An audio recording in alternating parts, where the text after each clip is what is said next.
নমস্কার বন্ধুরা, ত্রিপুরার ছোট্ট একটি গ্রাম থেকে আমি রিমা। আমার এই ছোট্ট পরিবারে তোমাদের সকলকে জানাই অনেক অনেক ওয়েলকাম। আশা রাখছি যে যেখানে আছো অনেকটা ভালো আছো।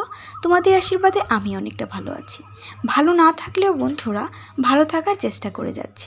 মিষ্টি একটি সকালে আর আমার নতুন আরও একটি ব্লগে তোমাদের সকলকে অনেক ওয়েলকাম জানিয়ে আজকের ব্লগটা আমি শুরু করছি। আই হোপ আজকের ব্লগটা তোমাদের অনেকটা ভালো লাগবে। তো বন্ধুরা, গতকালকে বিকেলে আমি গা ধুয়ে পুজো দিয়েছিলাম। তো সেখান থেকে কিছু ভিজে কাপড় চোপড় রয়ে গিয়েছিল, তো এগুলোই মেলতে গিয়ে দেখি গাছের তলায় অনেকগুলি আম পড়ে আছে। তো দেখো, আমি কিন্তু আরও বেশ কিছুটা আম কুড়িয়ে রেখেছি। তো সেদিনকে আমি কাঁচা আমের আমসত্ত্ব তৈরি করেছিলাম, যদিও এখনও শুকায়নি বন্ধুরা। তো এগুলো দিয়েও বানাবো। তো তারপর চলে আসলাম ঘরে, আর ঘরে এসে সকালের যে ডাস্টিংটা করি আমি সেটাই সেরে নেব। তার আগে বাসি ঘরটা ঝাড় দিয়ে দিচ্ছি।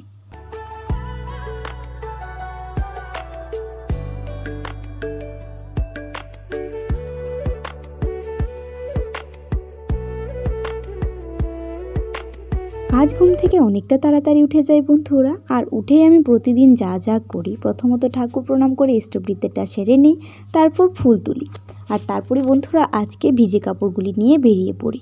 আর বেরিয়ে দেখি বন্ধুরা গাছের নিচে অনেকগুলি আম পড়ে আছে। তো এদিকে দেখো, আমি ঘরটা ঝাড় দিয়ে ফেলে দিচ্ছি, আর মাও এদিকে উঠানটা ঝাড় দিয়ে দিচ্ছে।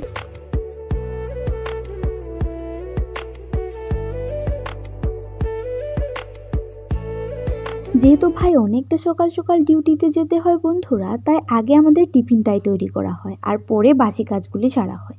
কিন্তু আমি অনেক দিন আগেই ঘুম থেকে উঠে ঘরটা ঝাড় দিয়ে দিই, মানে বাসি ঘরটা। তো বন্ধুরা, বাসি ঘর ঝাড় দেওয়া হয়ে গেছে, আর আমি এখন সকালে যা যা করি ডেইলি রুটিন, ডাস্টিংয়ের ব্যাপারটা, বিছানা গুছানোর যে ব্যাপারটা আছে, তো সেটাই এখন সেরে নেব।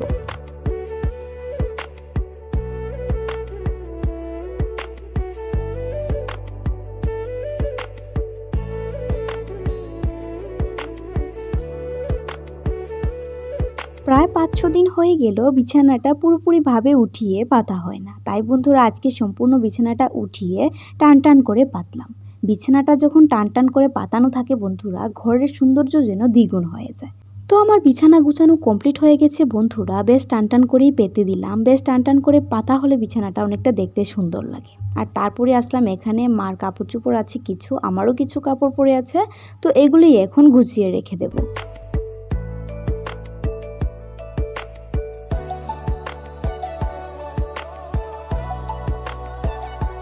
আজ অনেকটা দিন পর আমি ব্লগে আসলাম নাইটি পরে বন্ধুরা। তো গতকালকে রাত্রে এতটা পরিমাণ গরম বেড়েছিল, তো আমি ধূপ দেখিয়ে যে নাইটিটা পরেছিলাম সেটা আর ছাড়িনি বন্ধুরা। তো সকাল থেকেও কিন্তু প্রচুর পরিমাণে গরম বন্ধুরা, তাই নাইটিটা আর ছাড়লাম না।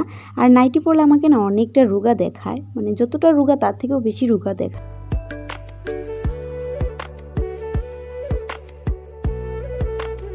নাইটিতে রোগা দেখায় বললে দোষটা নাইটি না বন্ধুরা, দোষটা আমার। আমি রোগা তাই আমাকে রোগা দেখায়। তো বন্ধুরা, সব প্রবলেমই দেখবে অন্যের মধ্যে না খুঁজে নিজের মধ্যেই যদি আমরা প্রবলেমটাকে খুঁজি, তাহলে আমাদের সব কিছুই, যে বিষয়ে সমস্যাটা হোক না কেন বন্ধুরা, তা তাড়াতাড়ি সমাধান হয়ে যায়। তো এখানে দেখো বন্ধুরা, ভাইয়ের যে ব্ল্যাঙ্কেটটা ছিল বিছানায়, তো এটাকে আজ ফাইনালি আমি গুছানোর সিদ্ধান্ত নিলাম। তো কীভাবে যে আমি এটাকে গুছিয়ে রাখবো সেটাও বুঝতে পারছি না। প্রথমত এই ব্যাগটাতে রাখবো ভাবলাম। তো এই ব্যাগটা রেশন থেকে দিয়েছিল কদিন আগে। তো এই ব্যাগটাতে করেই দেখো অনেকটা ছোট্ট করে বাজ করে তারপর ঢুকিয়ে এই আলনাটার মাঝখানে রেখে দিলাম।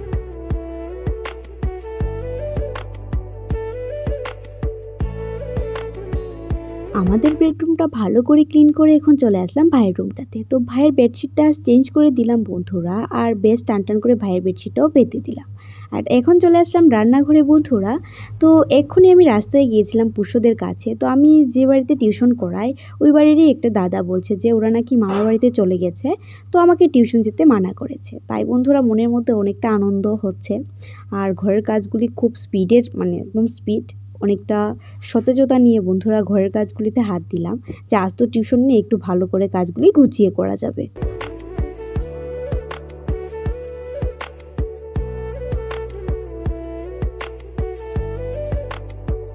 প্রথমত ঘরে কিছু জিনিস ছিল যেগুলি গতকালকে মা বাজার থেকে এনেছিল, তো এইগুলি জায়গা মতো রেখে দেখো এখন কুকারে আমি ওই যে কেটে রাখলাম কাঁচা কলার আলু সেদ্ধ দিয়ে দিচ্ছি।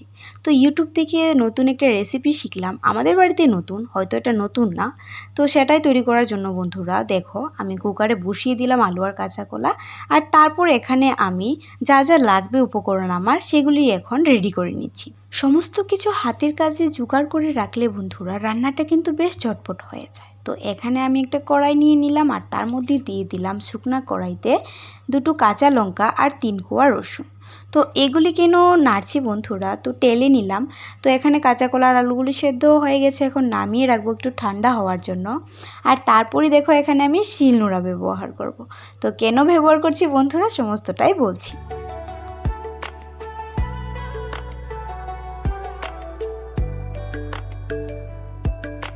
জানো তো বন্ধুরা আমার মধ্যে না এই একটা স্বভাব রয়ে গেছে, এক থেকে কিভাবে দুই করা যায়, একটা জিনিস দিয়ে কিভাবে ভিন্ন ভিন্ন স্বাদের 2টা জিনিস তৈরি করা যায় সেটা সবসময় আমার মাথায় ঘুরপাক করে।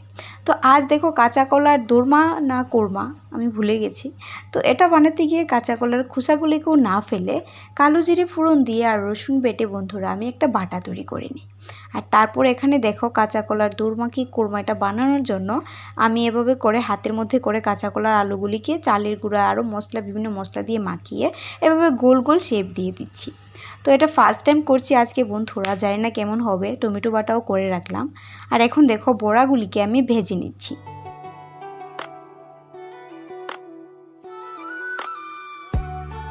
পুরানো জিনিস থেকে নতুন কিছু করতে আমার খুব ভালো লাগে। আমি প্রতিদিনই চেষ্টা করি নতুন করে কিছু করার, নতুন কিছু ট্রাই করার। জানি না কেন বন্ধুরা পুরাতন জিনিস থেকে নতুনত্ব জিনিসটাকে আমি খুব বেশি পছন্দ করি। তো বন্ধুরা দেখো রান্না বাড়া কমপ্লিট, আর এখন আমি রান্নাঘরটাকে গুছিয়ে নেব। তো এডিট করতে এসে দেখি যে ব্লগটা অনেকটাই বড় হয়ে গেছে। তো আমি চাইছি না আর ব্লগটা বড় হোক বন্ধুরা, যেহেতু আমার স্টোরিজ সীমিত। তো আজকের ব্লগটা তোমাদের কেমন লাগলো বন্ধুরা প্লিজ কমেন্টের মাধ্যমে জানাতে ভুলো না, তোমাদের কমেন্ট আমাকে অনেকটা উৎসাহিত করে। তো বন্ধুরা আজকের ব্লগ যদি তোমাদের একটু ভালো লেগে থাকে তাহলে প্লিজ একটা লাইক করে দিও। আর চ্যানেলে যদি কেউ নতুন বন্ধু হয়ে থাকো প্লিজ তোমার কাছে আমার অনুরোধ আমার চ্যানেলটা সাবস্ক্রাইব করে আমার পাশে থাকবে। তো বন্ধুরা চলো আজকে এ পর্যন্তই, তোমাদের সামনে থেকে বিদায় নেই। দেখা হবে সুন্দর আরও একটি ব্লগের সঙ্গে।